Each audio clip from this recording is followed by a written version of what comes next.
नमस्कार, मैं कुलदीप भारद्वाज। नमस्कार इंडिया की आज रात की इस 9 बजे की थोड़ी छोटी सी चर्चा के अंदर आपका हार्दिक अभिनंदन करता हूं। इससे पहले कि मैं कुछ जानकारी दूं आपको, एक जानकारियां ही दे रहा हूं कुछ क्या।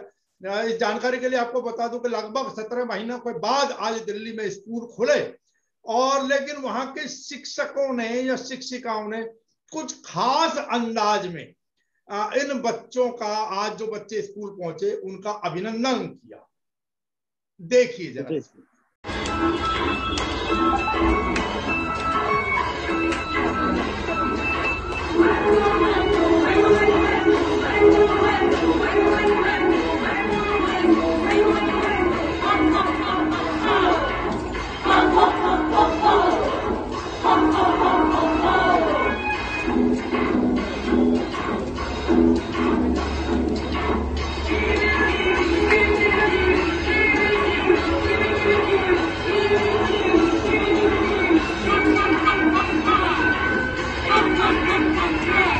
हालांकि कल मैं सूक्ष्म बता पाया था, जो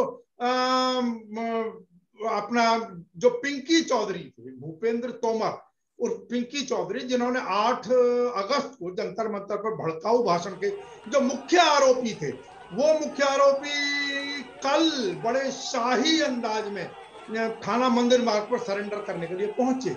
हालांकि उन्होंने परसों ही एक वीडियो जारी करके कह दिया था कि मैं कल अर्थात मंगलवार को, अगले दिन 1 बजे सरेंडर करूंगा कनॉट प्लेस थाने के अंदर। देखिए, बावजूद इसके जब वहां पर सरेंडर करने के लिए बोल दिया तो पुलिस क्या तमाशा देख रही है। ये भी एक गौर करने वाली बात है साहब। पुलिस अरेस्ट नहीं कर पाई और उस व्यक्ति को सरेंडर करने के लिए अलाउ कर दिया, तो ऐसे में तो लोगों का हौसला फिर बढ़ेगा ही ना। हमने पहले जो जिन्होंने एसपी को इटावा में थप्पड़ मारा था, वो भारतीय जनता युवा मोर्चा के अध्यक्ष बन गए जिला की, और अब इनको इसका मतलब तो इस प्रकार की तो क्वालिफिकेशंस होने लगी हैं। लेकिन इन लोगों को ये भी सोचना चाहिए कि कहीं ये हिंदू मुस्लिम करते करते आग जो अपने घर को ही तो नहीं जलाने लगी है। इस पर भी गौर आप लोगों को करना पड़ेगा। एसपी जो थे वो हिंदू ही थे, मारने वाला भी हिंदू था। हम पहले भी इस बारे में चर्चा कर चुके हैं।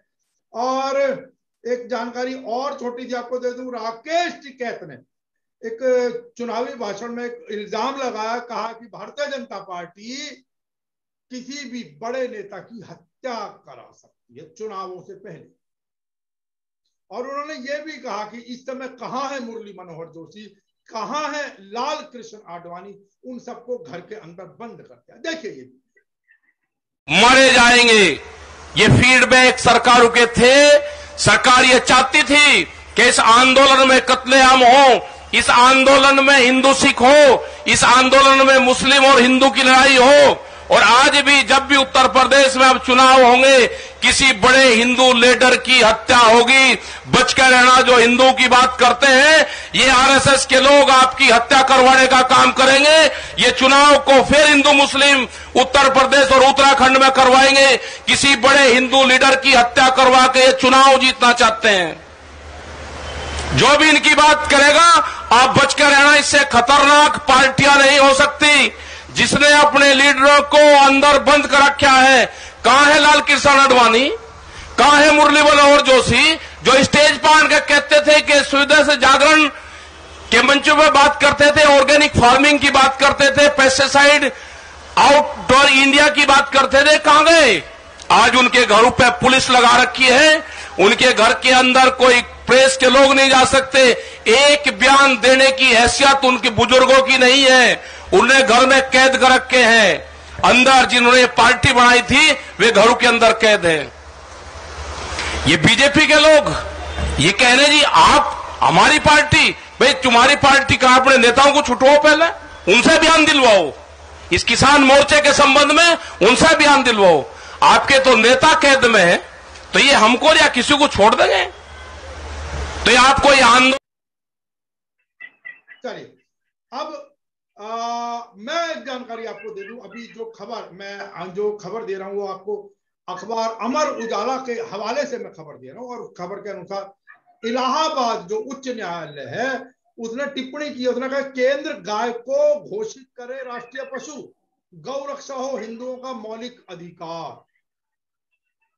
छोटा सा पढ़ देता हूँ, फिर चर्चा में सम्मिलित करूंगा। पीके सारस्वत, जो कि अखिल भारतीय ब्राह्मण महासभा के दिल्ली प्रदेश के अध्यक्ष हैं, क्योंकि यह मांग सबसे पहले उन्हीं के संगठन ने उठाई थी 2009 से। यही अखिल भारतीय ब्राह्मण महासभा दिल्ली में लगभग हर गुरु पूर्णिमा को, उससे पहले भी जाते रहे, लेकिन हर गुरु पूर्णिमा को 2009 से ये जंतर मंतर पर जाते रहे, प्रधानमंत्री कार्यालय में ज्ञापन सौंपते हुए बराबर ये मांग की जाती रही है कि गाय को राष्ट्र पशु घोषित किया जाए। तो अब अगर इस प्रकार की टिप्पणी हुई है तो नेचुरली कम से कम ब्राह्मण संगठन, इस अखिल भारतीय ब्राह्मण महासभा के लिए तो खुशी की बात है। हालांकि हिंदू समाज के लिए, और हिंदू ने अगर देखें वास्तविकता में, तो मुस्लिम समाज भी सम्मान करते हुए कहीं ना कहीं इन चीजों से परहेज करता है। और अगर कहा जाए कि भाई बीफ खाने वाली बात, तो वो तो जस्टिस काटजू से लेके अनेकों, ऋषि कपूर अब इस दुनिया में नहीं है, सब लोग कह चुके हैं कि हाँ हम खाते हैं बीफ। चलिए, और उससे पहले एक नेता भारतीय जनता पार्टी के ही, आपको सब अच्छी तरीके से मालूम है, वो भी आज इस दुनिया में नहीं है। इससे पहले राजस्थान उच्च न्यायालय भी गाय को राष्ट्रीय पशु घोषित करने का सुझाव दे चुका है। राजस्थान उच्च न्यायालय ने राज्य सरकार को निर्देश दिया था कि वह केंद्र सरकार के साथ समन्वय में गाय को राष्ट्रीय पशु घोषित करने के लिए आवश्यक कदम उठाए। मैं कुछ पंक्तियां पढ़ देता हूं पीके सारस्वत जी, से पहले मैं आपके पास आऊं। अमर उजाला के हवाले से मैं एक खबर पढ़कर बता रहा हूं आपको कि इलाहाबाद हाई कोर्ट ने एक महत्वपूर्ण फैसले में कहा है कि गाय का भारतीय संस्कृति में महत्वपूर्ण स्थान है। गाय को भारत देश में मां के रूप में जाना जाता है, देवताओं की तरह इसकी पूजा होती है, इसलिए गाय को राष्ट्रीय पशु का दर्जा दिया जाना चाहिए। कोर्ट ने कहा कि गाय के संरक्षण को हिंदुओं का मौलिक अधिकार में शामिल किया जाए। भारतीय शास्त्रों, पुराणों, धर्म ग्रंथ में गाय के महत्व पर विस्तार से प्रकाश डालते हुए कोर्ट ने कहा कि भारत में विभिन्न धर्मों के नेताओं और शासकों ने भी हमेशा गाय को संरक्षण की बात कही है। भारत के संविधान के अनुच्छेद 48 अर्थात 48 में भी कहा गया है कि गाय नस्ल को संरक्षित करेगा और दुधारू व भूखे जानवर सहित गौ हत्या पर रोक लगाएगा। भारत के 29 राज्यों में से 24 में गौ हत्या पर प्रतिबंध है। और ये जो मसला है, ये एक गौ हत्या के आरोपी जावेद की जमानत अर्जी नामंजूर करते हुए न्यायमूर्ति शेखर कुमार यादव ने कहा कि सरकार को संसद में, गौर कीजिएगा, कि संसद में बिल लाकर गाय को मौलिक अधिकार में शामिल करते हुए राष्ट्रीय पशु घोषित करना होगा शब्द का प्रयोग किया, करना चाहिए नहीं। और उन लोगों के विरुद्ध कड़े कानून बनाने होंगे जो गायों को नुकसान पहुंचाते हैं। कोर्ट ने कहा कि जब गाय का कल्याण तभी इस देश का कल्याण। क्या कहेंगे पीके सारस्वत साहब, क्या कहेंगे आप? नमस्कार, मैं कुलदीप भारद्वाज जी आपको भी नमस्कार करता हूं। और आज जो सुप्रीम कोर्ट का इलाहाबाद हाई कोर्ट का जो ऑर्डर आज आया है कि गाय को राष्ट्रीय पशु घोषित किया जाए, करना चाहिए नहीं, किया जाए, इसका मैं हार्दिक स्वागत करता हूं। और इससे पहले कि राष्ट्रीय जो राजस्थान का हाई कोर्ट था उसने भी ये सुझाव दिया था कि इसको राष्ट्रीय पशु घोषित किया जाए। केंद्र सरकार को भी ये नोटिस आया था और राजस्थान सरकार को भी दिया गया था। दूसरी बात ये आती है कि राष्ट्रीय पशु घोषित आज की मांग नहीं है, अखिल भारतीय ब्राह्मण महासभा इसकी मांग कई बार कर चुका है, जंतर मंतर पर प्रदर्शन किया है, प्रधानमंत्री को ज्ञापन दिया है। साहब, मैंने जैसा पहले आपको कहा कि वर्ष 2009 से, उससे पहले भी सुनता था, लेकिन वर्ष 2009 से मुझे अच्छी तरीके से याद है कि जंतर मंतर जाकर हर गुरु पूर्णिमा को प्रधानमंत्री कार्यालय को ज्ञापन सौंपा जाता था बाकायदा, और उसके कारण दिए जाते थे। कारण खाली ये नहीं कि उसके अंदर देवी देवता विद्यमान है या जीव को मनुष्य योनि में आने से पहले गाय के गर्भ में आना पड़ता है, क्योंकि अनेकों लोग इन चीजों को लेकर कहीं ना कहीं ब्राह्मण समाज के ऊपर आक्षेप लगाते थे कि भाई ये तो ब्राह्मणों ने खाने पीने के धंधे बना रखे हैं, इसलिए कौन सिद्ध करे, क्योंकि आज का व्यक्ति कहीं ना कहीं विज्ञान की बात करता है। तो उसके अंदर उन्होंने जो ज्ञापन के अंदर जो कहा गया था वो ये भी कहा गया था कि क्योंकि गाय के दूध में स्वर्ण भस्म की ताकत होती है, लैब में ले जाइए और टेस्ट करा लीजिए। इसलिए, और एक चीज और, अगर गौ हत्या बंद करनी है तो गाय को राष्ट्रीय पशु घोषित करना होगा। कुछ लोग इस बात का मजाक जरूर उड़ाया करते थे, सारस्वत साहब आपको मुझसे ज्यादा मालूम है इस विषय के अंदर, लेकिन अल्टीमेटली अब कम से कम दो हाई कोर्ट ये स्पष्ट कर चुके हैं कि गाय को राष्ट्र पशु घोषित किया जाए। पीके सारस्वत साहब। सर, इस पे अभी आपने वैज्ञानिक दृष्टि से भी बोला, तो इस पे साइंटिस्ट भी रिसर्च कर चुके हैं कि गाय का गौमूत्र है और गोबर है, ये भी साइंटिफिक अटेस्ट हो चुका है कि इसमें भी कुछ न कुछ ऐसे गुण हैं जो कि दवाई के रूप में भी काम आते हैं, मेडिसिन के रूप में काम आते हैं। गाय जी, का महत्व आज गौधरण का का नहीं है। प्रयोग होता ही है, गौधरण का प्रयोग आयुर्वेद के अंदर तो किया जी जा ही रहा है कम से कम। जी जी। और जहां तक गाय की बात है, गाय कामधेनु जो गाय है, ये सनातन धर्म से चली आ रही है, आज की नहीं है। जब से सनातन शुरू हुआ है तब से गाय है। कामधेनु के रूप में गाय को देवताओं ने दिया था ब्राह्मणों को। जी तो ये आज की हमारे लोगों की मांग नहीं है। 2009 के बाद तो हमने कई बार ज्ञापन दिए हैं प्रधानमंत्री जी को भी, राष्ट्रपति जी को भी, और जंतर मंतर पर भी प्रदर्शन किया है। लेकिन आज ये हमारी मांग पूरी हो गई है, जो कि इलाहाबाद हाई कोर्ट ने इसको राष्ट्रीय पशु घोषित कर दिया है। जी। और जो जहां तक गौ लिंचिंग की बातें होती थी कि भाई इसको मारेंगे, लोग अब बड़ी शान समझते थे कि गाय को काटेंगे, चौक पे काट के मार के खाते थे।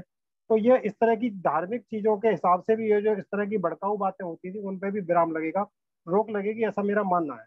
क्योंकि जब हाईकोर्ट ने ये चीज कह दी तो अब किसी भी व्यक्ति को ये बात कहने का अधिकार नहीं है कि गाय राष्ट्रपति नहीं है। गाय राष्ट्रीय हाँ पशु है। सारस्वत साहब, अब ये देखना है कि जिस प्रकार इलाहाबाद हाई कोर्ट ने कहा कि संसद में बिल लाए और मौलिक अधिकार बनाते हुए गाय को राष्ट्र पशु घोषित किया जाए, तो अब ये देखना है कि केंद्र सरकार कितने जल्दी इस पर कार्रवाई करती है, ये भी तो देखना होगा ना। सर, केंद्र सरकार को मेरे हिसाब से कार्रवाई करने में कोई परेशानी नहीं आनी चाहिए, क्योंकि केंद्र सरकार जो बीजेपी के लीडर है वो तो अब तक परेशानी गाय तो को नहीं आनी चाहिए, लेकिन उनकी अब आएंगे कब, इसको मतलब मूर्त रूप कब प्रदान करेंगे, देखना ये है। क्योंकि उनके पास बहुमत जी पूरा है और मैं नहीं समझता ऐसे समय में कोई भी राजनीतिक दल इसका विरोध करेगा। नहीं, जब हाई कोर्ट का ऑर्डर है तो कोई भी पॉलिटिकल पार्टी इसका विरोध नहीं कर सकती है। और मेरा मानना यह है कि इस बार ये, क्योंकि भारतीय जनता पार्टी की भी डिमांड रही है, ये तो चलो अब इनको पास करना ही चाहिए कानून, और जल्दी से जल्दी करना चाहिए। और भारतीय जनता पार्टी तो शुरू से सनातन धर्म के माध्यम से भी ये बात कहती आई है कि गाय को राष्ट्रपति घोषित किया जाना चाहिए। ये तो बीजेपी की भी डिमांड रही है। तो अब तो वो बीजेपी दोनों सदनों में है, बहुमत में है, पूर्ण बहुमत में है। तो अब उनको ये लॉ बनाने में कोई परेशानी नहीं आएगी और कोई भी पार्टी इसका विरोध नहीं कर पाएगी। जी और ये कानून जल्दी से जल्दी बनाया जाए और इसको इम्प्लीमेंट भी किया जाए, मेरा मानना यही। जी। तो इसका मतलब कुल मिलाकर आप वो कहते हैं ना, आज खुश तो बहुत हो गया, तो कम से कम आज अखिल भारतीय ब्राह्मण महासभा जिसने सबसे पहले ये मांग शुरू की थी, उसके बाद कुछ राजनीतिक नेताओं ने भी इस विषय पर टिप्पणी की थी, लेकिन आज इलाहाबाद हाई कोर्ट की इस टिप्पणी के बाद, टिप्पणी को आप देखते हैं कितनी गंभीरता से लेते हैं, और फिर वही बात कि ये दूसरा मौका। तो सारस्वत साहब, किस प्रकार आप समाज को, अपने राष्ट्र को, इस सनातन को क्या संदेश देना चाहेंगे, या किन शब्दों में आप शुभकामनाएं व्यक्त करना चाहेंगे? मैं सीधी सी बात करूं, मैं कोर्ट के माध्यम से जो आज हमें बहुत ही खुशी का मौका मिला है कि हमारी गाय माता को राष्ट्रीय पशु घोषित किया जाएगा। और गाय माता तो सनातन प्रेमी उसको मानते ही हैं। और हिंदू धर्म, अब जो लोग इसके बारे में कुछ टिप्पणी कर जाते थे, काटजू जैसे लोग जो आज इस दुनिया में नहीं है, जी तो अब उस जैसे लोगों पर भी, उस तरह के लोगों पर भी, उनकी वाणी पर भी विराम लगेगा। जी और अगर वो इस तरह की आज भी टिप्पणी करते हैं तो उनसे बड़ा मूर्ख और बेवकूफ कोई नहीं कहलाएगा। जी और अखिल भारतीय ब्राह्मण महासभा इस बात के लिए पूरे देश को बधाई देता है, खासतौर से सुप्रीम कोर्ट को हार्दिक बधाई देता है, ओ सॉरी, हाई हाईकोर्ट। कोर्ट को हार्दिक बधाई देता है कि जिन्होंने ये आज हमारे को ऐसा फैसला सुनाया। और अखिल भारतीय ब्राह्मण सभा, ऑल इंडिया सारस्वत विचार मंच और अन्य जितने भी ब्राह्मण संगठन है, मैं उन सभी को बधाई देता हूँ कि आज उनके जो लिए बहुत ही संघर्ष खुशी में का आप मौका है। लोगों के साथ ही रहे, उन सबको भी आप शुभकामनाएं देना चाहेंगे कम से कम? बिल्कुल सर, मेरे साथ जो रहे हैं उनको भी शुभकामनाएं। मैं सनातन धर्म को और संपूर्ण हिंदू जाति को, संपूर्ण हिंदू धर्म को इस चीज की हार्दिक शुभकामनाएं देता हूं कि आज हाई कोर्ट ने हमारी गाय को राष्ट्रीय पशु घोषित किया है। इसकी बहुत खुशी है और हाई कोर्ट को हार्दिक बधाई।